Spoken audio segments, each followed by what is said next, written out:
aking Panginoon, manisan po, Panginoon. Ang mga langit na uligin, ayan po ng iyong mga anak. Ang iyong mga awit, mga nunod, Panginoon. Manisan po kanilang mga langit na uligin, Panginoon. At kumilos po kayo may kalayaan sa aming kalagitnaan.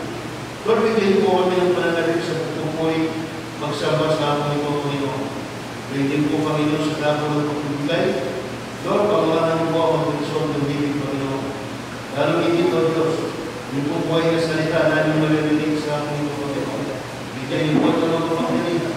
At itatapos po, Lord, sa aming mga consultation. Maging ang gagamitin mo, Panginoon, ng isang puso. Lord, yung siyang bigyan ng karulungan kalaman, Panginoon. Lord, maraming salamat, Panginoon. Bigyan po, Panginoon, ng aming kapatid na papunang Panginoon sila ng mapayapat likas. Lord, maraming salamat, Panginoon, sa iyong kapulihan ng kalwalatiang karangalan. Pasalamat ngayon at magpakailanman. Sa oras na ito, kayo na ginagamit ang tawag ng kalubog, Panginoon. Sa mga pagkiri, mga naman ng Panginoon Kristo, pinagsalan. Ngunit ng bibig nila, kapag kahinaan, walang ganas sa pagpupuri, lumayas ka sa pangalan ng Diyos. Demonyo ka sa presensya ng Panginoon. Lumayas ka sa kanas. At huwag ka nang babalik kayo naman. God po ay magsabi. Amen. Amen.